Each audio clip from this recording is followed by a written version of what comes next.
আজকের আলোচ্য বিষয় হবে যুব সমাজের ধ্বংসের কারণ ও তার প্রতিকার।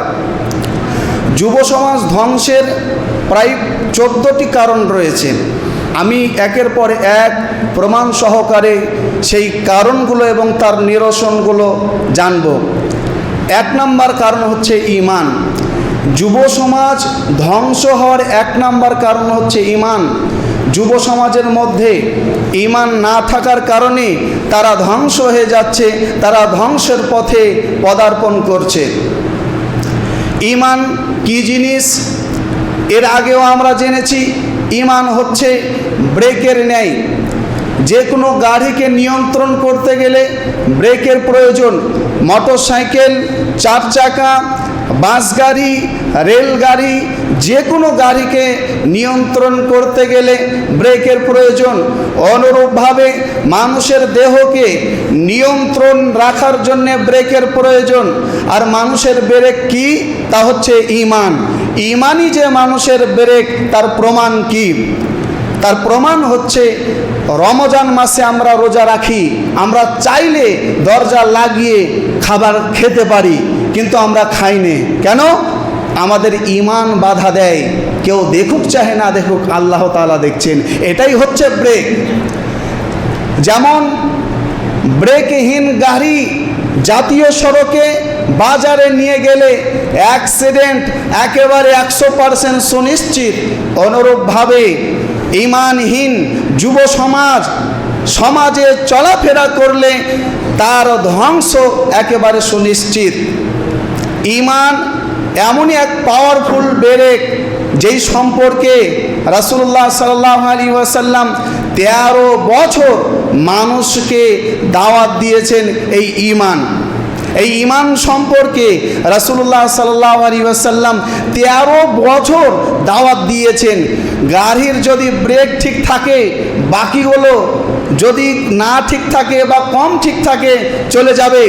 আর ব্রেকই যদি ফেল থাকে, কাটা থাকে, যে কোনো জায়গাতে সে অ্যাক্সিডেন্ট হবে একেবারে সুনিশ্চিত। এই জন্যে রাসূলুল্লাহ সাল্লাল্লাহু আলাইহি ওয়াসাল্লাম ঈমানের দাওয়াত 13 বছর দিয়েছেন। তিনি বলেছেন সহিহ মুসলিম শরীফের 38 নম্বর হাদিস, কুল আমানতু বিল্লাহ সুম্মা ইসতাকিম, তুমি বলো আমি ঈমান আনলাম এবং ঈমানের উপরে অটল থাকো। সুনানে তিরমিজির 2410 নম্বর হাদিসে একই কথা বলা আছে, কুর রাব্বি আল্লাহ সুম্মা ইসতাকিম, বলো আমার প্রভু একমাত্র মহান আল্লাহ তাআলা এবং তারই উপরে অটল থাকো। নাম্বার 2, খাশিয়াতে ইলাহি। যুব সমাজের মধ্যে আল্লাহ তাআলার ভয় নেই, যার ফলে তারা ধ্বংসের মধ্যে নিমজ্জিত, তারা ধ্বংসের পথে হাঁটছে, চলছে। আল্লাহ তাআলার ভয় কি জিনিস? মহান আল্লাহ তাআলা বারংবার বলেছেন তোমরা আমাকে ভয় করো। সূরা বাকারা 2 নম্বর সূরা আয়াত নম্বর 150, সূরা আল ইমরান 3 নম্বর সূরা আয়াত নম্বর 175, সূরা মাইদা 5 নম্বর সূরা আয়াত নম্বর 3। মহান আল্লাহ তাআলা বলেন ফালা তাখাফুহুম ওয়া খাফুনি, তোমরা তাদেরকে ভয় করো না, আমাকে ভয় করো একমাত্র। সূরা বাকারাতে আল্লাহ তাআলা বলেন ফালা তাখশাউহুম ওয়াখশাউনি, তোমরা তাদেরকে ভয় করো না, আমাকে ভয় করো।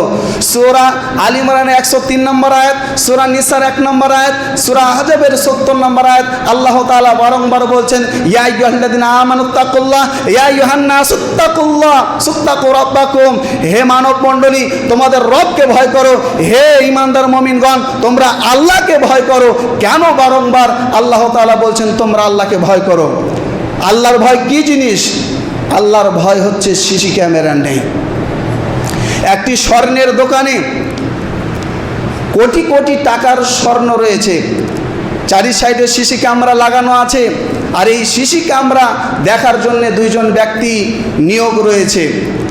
কোনো চোর এত কিছু জানার পরে ওই সোনার দোকানে, স্বর্ণের দোকানে চুরি করতে পারবে? চুরি করতে পারবে না, কারণ ভয়ে চুরি করবে না, চুরি করলেই তো আমি ধরা পড়ব। অনুরূপভাবে প্রত্যেক মানুষের কাঁধে দুটি ফেরেশতা রয়েছে। সূরা কফ সূরা নম্বর 50 আয়াত নম্বর 16 থেকে 18, ইদ ইয়াতালাক্কাল মুতালাক্কিয়ানি আনিল ইয়ামিনি ওয়া আনিশ শিমালি কাঈদ। দুইজন ফেরেশতা রয়েছে কাঁধে, একটি ফেরেশতা ডান দিকে, আরেকটি ফেরেশতা বাম দিকে। মা ইয়ালফিযু মিন কাউলিন ইল্লা লাদাইহি রাকীবুন আতীদ। মানুষের মুখ দিয়ে ভালো কথা হোক অথবা মন্দ কথা হোক, নেকির কথা হোক অথবা পাপের কথা হোক, তৎক্ষণাৎ লিপিবদ্ধ করে নেওয়া হয়। সূরা ইনফিতার সূরা নম্বর 82 আয়াত নম্বর 11-12 মহান আল্লাহ তাআলা বলেন, কিরামান কাতিবিন ইয়ালামুনা মা তাফআলুন। এই দুজন ফেরেশতার নাম বলা হয় কিরামান এবং কাতিবিন। তারা সব লিপিবদ্ধ করে, মানুষের যাবতীয় কৃতকর্ম লিপিবদ্ধ করে রাখে। শুধু তাই নয়, এরা শিশি ক্যামেরা নিয়েও বসে রয়েছে। সূরা জিলজালা সূরা নম্বর 99 আয়াত নম্বর 7-8 মহান আল্লাহ তাআলা বলেন, ফামান ইয়ামাল মিসকালা যাররাতিন খায়রান ইয়ারাহ। যে ব্যক্তি এক অণু পরিমাণ নেকির কাজ করবে, কিয়ামতের দিন আল্লাহ তাআলা ভিডিও ক্যামেরাতে দেখাবেন, ভিডিও ফুটেজে। ওয়া ইয়ামাল মিসকালা যাররাতিন শাররান ইয়ারাহ। যে ব্যক্তি এক অণু পরিমাণ পাপ করবে, গুনাহের কাজ করবে, সেই দিনকে আল্লাহ তাআলা ভিডিও ফুটেজে দেখাবেন, এই দেখো পাপ করেছিলে। বর্তমানের যুব সমাজ যদি এই চিন্তা ভাবনা নিয়ে চলাফেরা করে যে আমি সিসি ক্যামেরায় আওতায় রয়েছি, আমি সিসি ক্যামেরার আওতায় রয়েছি, আমাকে সর্বক্ষণ সিসি ক্যামেরা নিয়ে ভিডিও রেকর্ডিং করা হচ্ছে, অতএব আমি কোনো অন্যায় করলে সেটা কিয়ামতের দিন ধরা পড়বে, অতএব আমি ওই অন্যায় থেকে বিরত থাকব। মানে অন্যায় করলেই ধরা পড়বে, এই চিন্তা ভাবনা যদি যুব সমাজের মধ্যে থাকে, ওই যুব সমাজ অন্যায় করতে পারে না, ধ্বংসের পথে চলতে পারে না। আল্লাহ তাআলার ভয় কিভাবে জাগবে যুব সমাজের মধ্যে? জাগবে শিক্ষার মাধ্যমে। মহান আল্লাহ তাআলা বলেছেন সূরা জুমার 39 নম্বর সূরা আয়াত নম্বর 9, সূরা রা'দা 13 নম্বর সূরা আয়াত নম্বর 19 আল্লাহ তাআলা বলেন, ইন্নামা ইয়াতাযাক্কারু উলুল আলবাব। নিশ্চয়ই যারা শিক্ষিত ব্যক্তি তারা উপদেশ গ্রহণ করে, তারা আল্লাহ তাআলার বিধানকে মান্যতা দেয়। সূরা ফাতির 35 নম্বর সূরা আয়াত নম্বর 28 আল্লাহ তাআলা বলেন, ইন্নামা ইয়াখশাল্লাহা মিন ইবাদিহিল উলামা। নিশ্চয়ই যারা দ্বীনের জ্ঞান অর্জন করেছে তারা প্রকৃতপক্ষে আল্লাহ তাআলাকে ভয় করে। দ্বীনের জ্ঞান যার যত বেশি, তার অন্তরে আল্লাহর ভয় তত বেশি। দ্বীনের জ্ঞান যার অন্তরে বেশি, তার অন্তরে আল্লাহ তাআলার ভয় তত বেশি। দ্বীনের জ্ঞান যার মধ্যে যত বেশি, তার মধ্যে আল্লাহ তাআলার ভয় তত বেশি। এই জন্যে মহান আল্লাহ তাআলা বলেছেন, প্রকৃতপক্ষে আল্লাহ তাআলাকে ভয় করে শিক্ষিত ব্যক্তি। ওই জন্যে পবিত্র কোরআনে আল্লাহ তাআলা বলেছেন সূরা মুহাম্মদ 47 নম্বর সূরা আয়াত নম্বর 19, ফা'লাম আন্নাহু লা ইলাহা ইল্লাল্লাহ ইল্লাহু। আগে জানতে হবে ঈমান সম্পর্কে। ঈমান কি? আল্লাহ ছাড়া কোনো সত্য মাবুদ নেই। ঈমানের পরে পরেই মহান আল্লাহ তাআলা বলছেন সূরা আলাক 96 নম্বর সূরা আয়াত নম্বর 1, ইকরা। দ্বীনের ব্যাপারে জ্ঞান অর্জন করতে হবে। মৌলানা হতে হবে এমনটা নয়, মুফতি হতে হবে এটা নয়, হাফেজ কারি হতে হবে এটা বাধ্যতামূলক নয়, তবে দ্বীনের মৌলিক জ্ঞানগুলো অর্জন করতেই হবে, এটা ফরজ, এটা বাধ্যতামূলক। দ্বীনের মৌলিক জ্ঞানগুলো যদি থাকে, ওই যুব সমাজ কখনো ধ্বংসের পথে পা দেবে না, ধ্বংসের পথে চলবে না। তো আমাদের যুব সমাজের মধ্যে এই দ্বীনের শিক্ষা ঢুকিয়ে দিতে হবে। দ্বীনের শিক্ষা যখন তার অন্তরে ঢুকে যাবে, অটোমেটিক যত তার ইসলামিক সম্পর্কে, ইসলাম সম্পর্কে জ্ঞান বাড়বে, তার অন্তরে আল্লাহর ভয় তত বেশি ঢুকবে, তত বেশি বাড়বে। নাম্বার 3, যুব সমাজ ধ্বংস হওয়ার তৃতীয় নাম্বার কারণ হচ্ছে যুব সমাজ সালাত আদায় করে না। অথচ মহান আল্লাহ তাআলা বলেছেন সূরা আনকাবুত সূরা নম্বর 29 আয়াত নম্বর 45, ইন্না সলাতা তানহা আনিল ফাহশাই ওয়াল মুনকার। নিশ্চয়ই সালাত মানুষকে অশ্লীল কাজ থেকে, যাবতীয় হারাম কাজ থেকে, বেহায়াপনা থেকে, সকল খারাপ কর্ম থেকে দূরে রাখে এই সালাত। এই জন্যে তো আল্লাহ নবী বলেছেন, সুনানে আবু দাউদ 495 নম্বর হাদিস, রাসূলুল্লাহ সাল্লাল্লাহু আলাইহি সাল্লাম বলছেন, মুরু আওলাদাকুম বিসসালাহ ওয়া হুম আবনাউ 7 সিনিন। 7 বছর বয়স থেকে ছেলে মেয়েদেরকে নামাজের ট্রেনিং দাও। কেন? এই যে সালাত মানুষকে অশ্লীল কাজ থেকে, বেহায়াপনা থেকে, হারাম কাজ থেকে দূরে রাখে। ওয়াজরিবুহুম আলাইহা ওয়া হুম আবনাউ 10 সিনিন। আর 7 বছর বয়স থেকে ট্রেনিং দেওয়ার পরেও যদি 10 বছর পেরিয়ে গেছে নামাজ পড়ে না, ওকে পিটিয়ে সালাত আদায় করাতে হবে। এটা হলো গার্জেনের কর্তব্য। পিটিয়ে সালাত আদায় করাতে হবেই হবে, যে কোনো মূল্যে। যুব সমাজ ধ্বংস হওয়ার 4 নম্বর কারণ হচ্ছে পিতা মাতার শাসনে অবহেলা। পিতা মাতার অবহেলার কারণে এই যুব সমাজ আজকে ধ্বংসের পথে নেমে গিয়েছে। অথচ সুনানে আবু দাউদের 4833 নম্বর হাদিসে একেবারে স্পষ্টভাবে লেখা আছে, আর রজুল ওয়ালা দীনি খালিলিহি ফালিয়ানদুর আহাদুকুম ইলা মান ইউখালিল। প্রত্যেক অভিভাবক এটা যেন লক্ষ্য রাখে, তার ছেলে মেয়ে স্কুলে গিয়ে কি করছে, প্রাইভেটে গিয়ে কি করছে, কলেজে গিয়ে কি করছে, তার বন্ধুদের সাথে কেমন আচরণ করছে, এটা যেন লক্ষ্য রাখে। কিন্তু গার্জেন জন্ম দেওয়ার পরে আর কোনো খোঁজ খবরই নেই। এটা হচ্ছে গার্জেনের কর্তব্য। আলা কুল্লুকুম রাইন ওয়া কুল্লুকুম মাসউলুন আন রাইয়াতিহি। প্রত্যেক ব্যক্তি দায়িত্বশীল, তার দায়িত্ব সম্পর্কে জিজ্ঞাসা করা হবে। বাচ্চা জন্ম দেওয়ার পরে যদি পিতা মাতা তার দায়িত্ব পালন না করে, ওর জন্য জান্নাত হারাম। সহিহ বুখারী 7149 নম্বর হাদিস। প্রিয় শ্রোতা মণ্ডলী, যুব সমাজ ধ্বংস হওয়ার 5 নম্বর কারণ হচ্ছে পরিবেশ। উপযুক্ত পরিবেশ না পাওয়ার কারণে যুব সমাজ ধ্বংস হয়ে যাচ্ছে। যেমন যুব সমাজ সঠিক পরিবেশ না পাওয়ার কারণে ভালো ছেলেও খারাপ হয়ে যাচ্ছে। বংশ ভালো, পরিবার ভালো, ফ্যামিলি ভালো, বংশ ভালো, কিন্তু এই যে সোসাইটিতে থাকছে, ওই সোসাইটির লোক, ওই সমাজের লোক খারাপ। যার ফলে ভালো বংশের ছেলে, ভালো পরিবারের ছেলে এই সমাজ মানে খারাপ সমাজের সাথে থেকে থেকে ও খারাপ হয়ে যাচ্ছে। ভালো ছেলে কিন্তু পরিবেশের কারণে, খারাপ পরিবেশের সাথে থেকে থেকে ও খারাপ হয়ে যাচ্ছে। আল্লাহ নবী বলেছেন যে প্রত্যেক গার্জেনের দেখা দরকার, আমার ছেলে মেয়ে কার সাথে উঠা বসা করছে, স্কুল কলেজে গিয়ে কি করছে, কোন পরিবেশে উঠা বসা করছে, এটা প্রত্যেক গার্জেনের নৈতিক কর্তব্য, ফরজ। আল্লাহ নবী বলছেন ভালো বন্ধুর উদাহরণ হচ্ছে মাসালুল জালিসিস সালেহ। ভালো বন্ধুর উদাহরণ হচ্ছে কা সাহিবিল মিস্ক, আতরওয়ালার ন্যায়। হয় তুমি আতরওয়ালার কাছ থেকে তোমার টাকা দিয়ে ক্রয় করবে, আর যদি না থাকে, ক্রয় করতে না পারো, অন্তত পক্ষে তার কাছ থেকে ভালো একটি সুঘ্রাণ পাবে। আর খারাপ পরিবেশের উদাহরণ, খারাপ বন্ধুর উদাহরণ হচ্ছে ওয়ামাসালুল জালিসিস সু। খারাপ বন্ধুর উদাহরণ, খারাপ পরিবেশের উদাহরণ, তুমি যদি তার পাশে বসো, ওই হচ্ছে কামহারের ন্যায়। কামহারের পাশে বসলে হয় তুমি তার কাছ থেকে ঘামের দুর্গন্ধ পাবে, নতবা তার গায়ের কালি তোমার গায়ে লাগবে, অথবা সে যে আগুন নিয়ে পিটাপিটি করছে, ওই আগুন তোমার গায়ে ছিটে পড়বে আর তোমার পোশাক পুড়ে যাবে। মহান আল্লাহ তাআলা বলেন সূরা আরাফ 7 নম্বর সূরা আয়াত নম্বর 58, আল বালাদুত তাইয়্যিবু ইয়াখরুজু নাবাতুহু বিইذনি রাব্বিহ।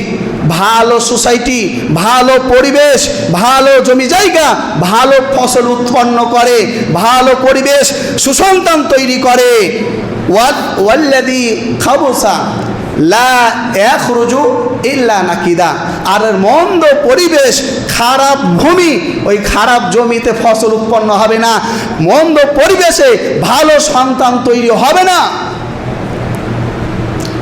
খারাপ পরিবেশের একটি উদাহরণ দেখেন। এক বস্তা আলুতে যদি 4-5টি আলু থাকে, তো 4-5টা পচা আলু পুরো বস্তার আলুকে পচিয়ে দেওয়ার জন্য যথেষ্ট। বোঝাতে মনে হয় পারলাম না।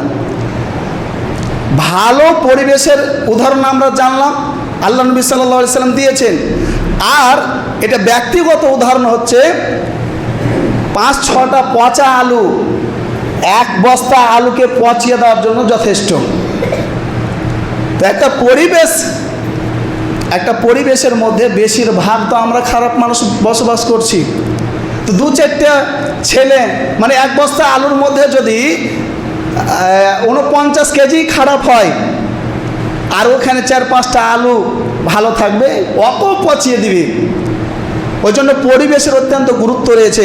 মহান আল্লাহ তাআলা বলেছেন এই সমস্যার সমাধান কি, যদি পরিবেশ খারাপ থাকে এই পরিবেশে সন্তানকে কিভাবে সুযোগ্য সন্তান করব, তো আল্লাহ তাআলা সমাধান দিয়ে দিয়েছেন। সূরা তাওবা 9 নম্বর সূরা আয়াত নাম্বার 119, ইয়া আইয়ুহাল্লাযিনা আমানু তাকুল্লাহ ওয়া কুনু মা'আস সাদিকিন, নিজে পরহেজগার হবে এবং দিনদার পরহেজগার ছেলের সাথে বন্ধুত্ব রাখবে।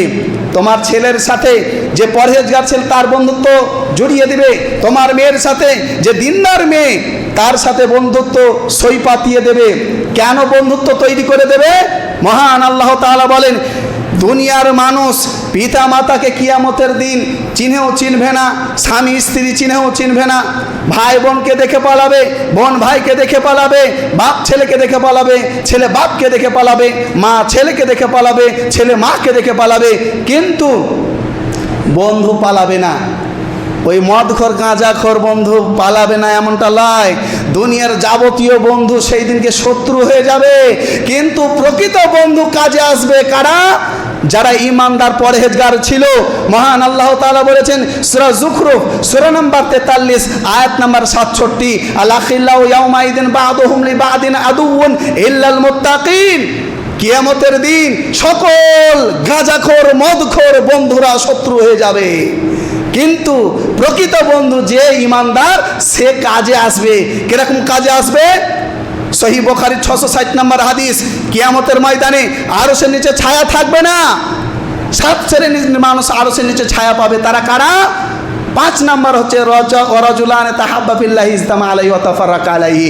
ওই দুইজন ব্যক্তি যারা পরহেজগার দুনিয়াতে বন্ধু হিসেবে ছিল, ওরা আরশের নিচে ছায়া পাবে। কিয়ামতের দিন 3 শ্রেণীর মাখলুকাত আল্লাহ তাআলার নিকটে সুপারিশ করবে। সহিহ মুসলিমের 363 নম্বর হাদিস, 43 নম্বর হাদিস, শাফাআতুল মালায়েকাতু ফেরেশতাগণ শাফাত করবে, ওয়ান নাবিয়ুন নবীগণ শাফাত করবেন, ওয়াল মুমিনুন ঈমানদার ব্যক্তিরাও শাফাত করবে, ঈমানদার বন্ধুরা শাফাত করবে আল্লাহর নিকটে। আল্লাহ একসাথে আমরা নামাজ পড়েছি, একসাথে রমজান মাসে রোজা রেখেছি, একসাথে তারাবির নামাজ পড়েছি, আমি জান্নাতে গেছি, আমার বন্ধু জাহান্নামে, দয়া করে আল্লাহ তুমি তাকে ক্ষমা করে দিবেন আল্লাহ তাআলা, এবং ওকে এবং তার বন্ধুকে জান্নাতে দেবেন। সহিহ বুখারীর হাদিস, আল্লাহ নবী বলছেন আল মারউ মা'a মান আহাব, যে ব্যক্তি দুনিয়াতে ঈমানদার বন্ধুর সাথে থাকবে কিয়ামতের দিন জান্নাতে তার সাথে থাকবে। প্রিয় শ্রোতা মণ্ডলী, তাই আমাদের কর্তব্য হচ্ছে আমরা নিজে পরহেজগার হব, আমাদের ছেলে মেয়ের বন্ধু তৈরি করে দেব পরহেজগার দেখে, ঈমানদার দেখে। আল্লাহ নবী বলেছেন এই কথা যে করতে হবে, বন্ধুত্ব তৈরি করে রাখতে হবে। সুনানে আবু দাউদের 4832 নম্বর হাদিস, লা তুসাহিব ইল্লা মুমিনান, তুমি ঈমানদার দেখে বন্ধু রাখবে, ঈমানদার দেখে বন্ধুত্ব তৈরি করবে। সাহাবায়ে কেরামদের মধ্যে ভ্রাতৃত্ব তো দেখেছিলেন, তাদের মধ্যে কেমন ইউনিটি ছিল, তাদের মধ্যে কেমন বন্ধুত্বের ভালোবাসা ছিল, দেখেছিলেন তো। যদি সেরকমটা হয়, এরকম ফজিলত রয়েছে পরকালে কিয়ামতের দিন। যুব সমাজ নষ্ট হওয়ার 6 নাম্বার কারণ মোবাইল। যুব সমাজ ধ্বংস হওয়ার 6 নাম্বার কারণ হচ্ছে মোবাইল। এই মোবাইলে যুব সমাজ গান শুনে, চায়ের দোকানে টিভি, দোকানে টিভিতে গান শুনছে, বাড়িতে মোবাইলে গান শুনছে, প্রত্যেক যুবক যুবতীর হাতে মোবাইল রয়েছে, গান শুনছে। ইবনে মাসউদ তিনি বলছেন আল গিনাউ ইমবিতুন নিফাকা ফিল কলবি, গান শুনলে মানুষের অন্তরে নেফাক সৃষ্টি হয়। নেফাক সৃষ্টি হয় মানে কোরআন শুনতে ভালো লাগবে না। যে ব্যক্তি গান শুনবে তার ব্রেনটা পচে যায়, তার ব্রেনটা নষ্ট হয়ে যায়, আন্তরিকভাবে বাহ্যিকভাবে নয়, তার ব্রেনটা একেবারে ঘোলা হয়ে যায়। আর ঘোলা জায়গাতে, নষ্ট জায়গাতে, পচা জায়গাতে কোরআন থাকতে চায় না। যে সিনেমা দেখে, সিরিয়াল দেখে, ঘন্টা 2 ঘন্টা 3 ঘন্টা পার করে দিবে, কোনো সমস্যা নাই, কিন্তু যখন কোরআনের কথা শুনবে, কোরআন হাদিসের কথা, 1 ঘন্টা 8 ঘন্টা শোনার টাইম নাই। কেনে তার তো ব্রেন পচে গেছে, তার ব্রেন তো নষ্ট হয়ে গিয়েছে, যার ফলে সে আর শোনার শক্তি রাখে না। ইবনে মাসুদ তিনি বলছেন, গান শুনলে তার অন্তরে নেফাক সৃষ্টি হয়, আর নেফাক সৃষ্টি হলে কোরআন হাদিসের কথা শুনতে অতটা ভালো লাগবে না, কোরআন তেলাওয়াত শুনতে অতটা ভালো লাগবে না। অতএব গান শোনা হচ্ছে মুনাফিকের কাজ।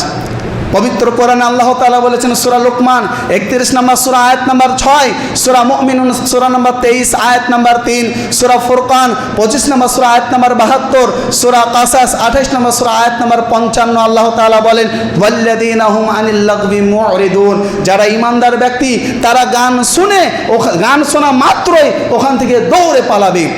সুনানে আবু দাউদের 4924 নম্বর হাদিস, রাসূলুল্লাহ সাল্লাল্লাহু আলাইহি সাল্লাম গানের আওয়াজ পেলে কি করতেন? কানে আঙুল দিয়ে দৌড়ে পালাতেন।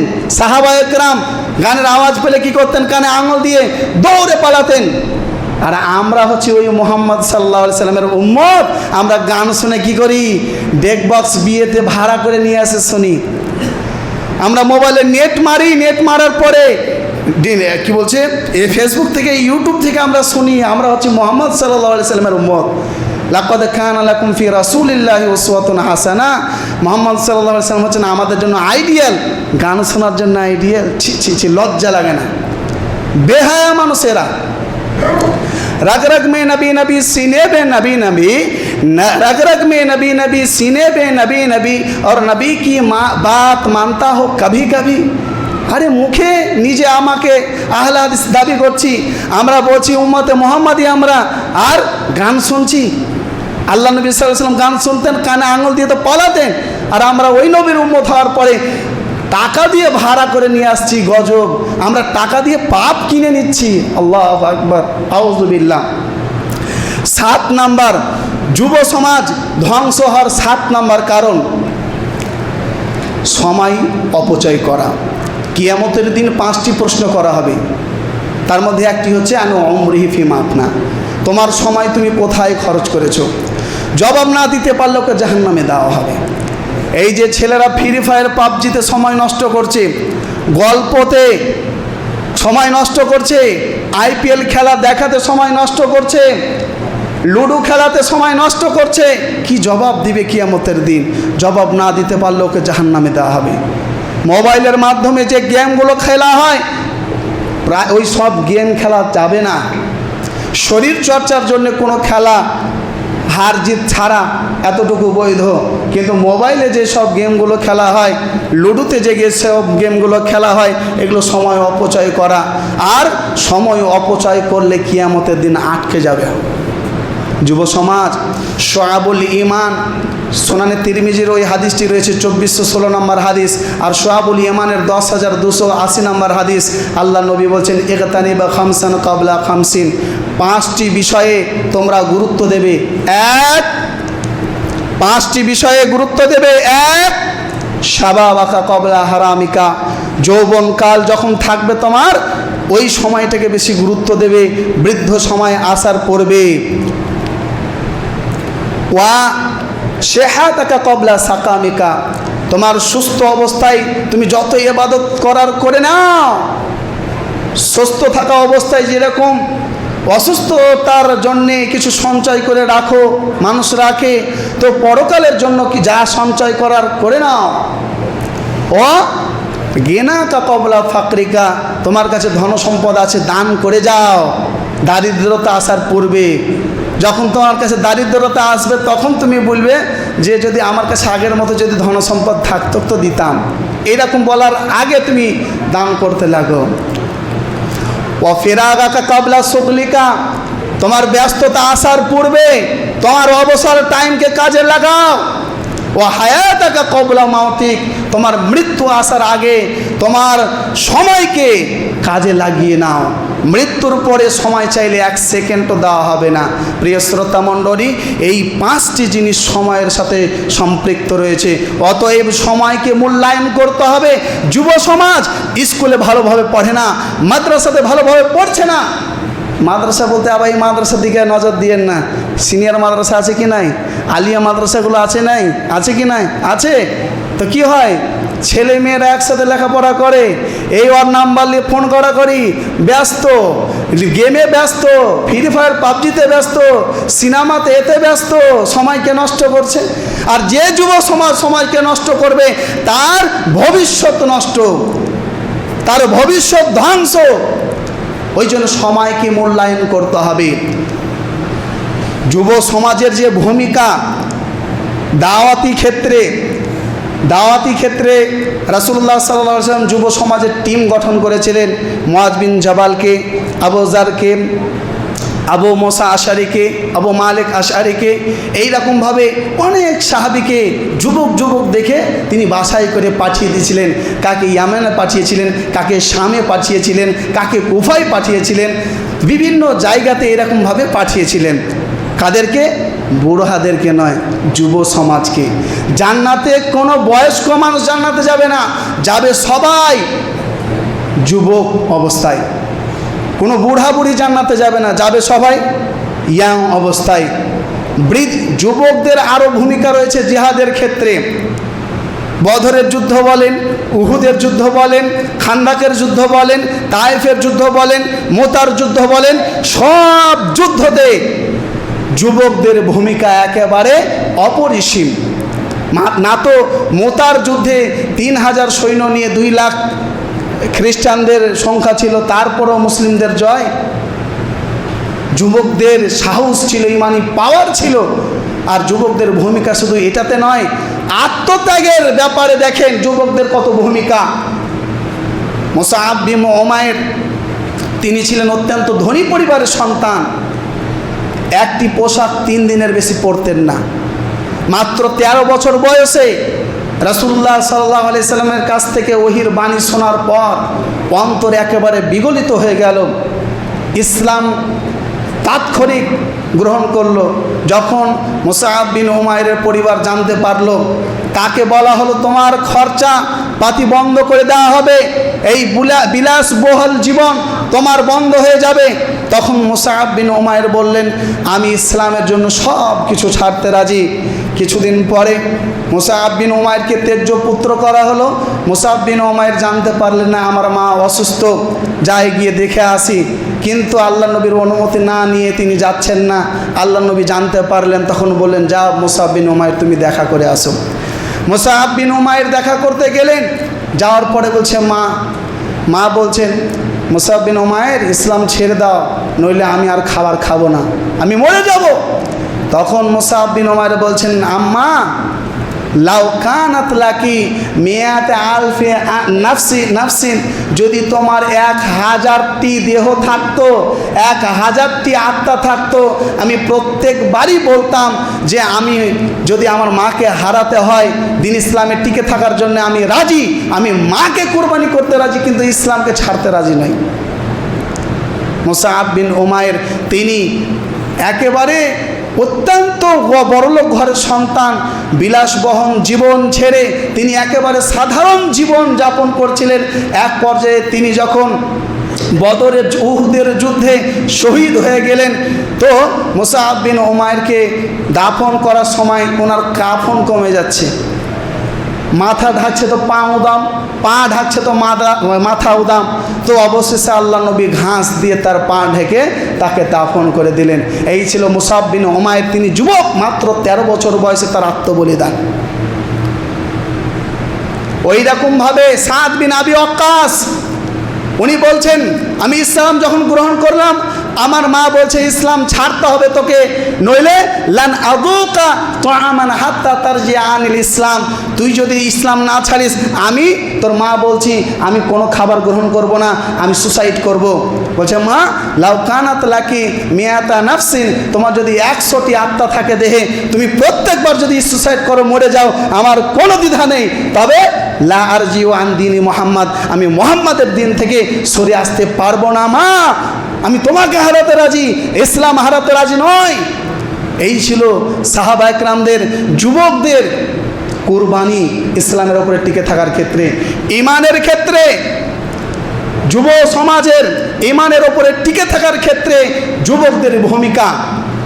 আমরা সকলে জানি বেলাল রাদিয়াল্লাহু তাআলা আনহুকে তাকে চাবুক দিয়ে রক্তাক্ত করে দেওয়া হয়েছিল, লোহার চিরুনি দিয়ে পিঠকে আঁচিয়ে দেওয়া হয়েছিল, লবণ ছিটিয়ে দেওয়া হয়েছিল, তার উপরে গরম বালিতে শুইয়ে রাখা হয়েছিল এবং অত্যন্ত ভারী পাথর তার বুকের ওপরে চাপিয়ে দেওয়া হয়েছিল। তবুও বেলাল রাদিয়াল্লাহু তাআলা আনহু ঈমানের ওপরে টিকেছিলেন, ঈমান হারা হননি।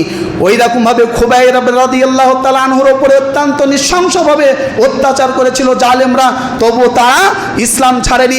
খাব্বাব বিন আরদকে জ্বলন্ত কয়লাতে ফেলে দেওয়া হয়েছিল, তবুও ঈমানের ওপরে টিকেছিলেন শেষ শ্বাস পর্যন্ত। দেখেন যুবকদের ভূমিকা।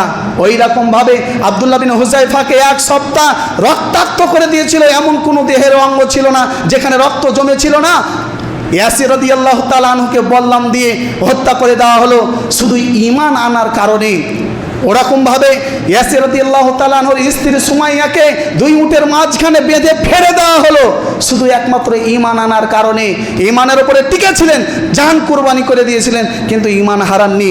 ফেরাউনের সময়ে 70,000 যুবককে একদিনে ফেরাউন নৃশংসভাবে 2 পা হাত কেটে হত্যা করেছিল, তবুও তারা ঈমান হারা হয়নি। এই কথা সূরা আরাফের 124 নম্বর আয়াতে লেখা আছে। আসহাবুল উখদুদ সম্পর্কে সূরা বুরুজের 4 নম্বর আয়াতে লেখা আছে, সেই সময়ে যুবকরা আগুনে ঝাঁপ দিয়ে দিয়েছিল কিন্তু ঈমান হারা হয়নি। হাজারো হাজার যুবক আগুনে ঝাঁপ দিয়ে প্রাণ দিয়ে দিয়েছিল কিন্তু ঈমান হারা হয়নি।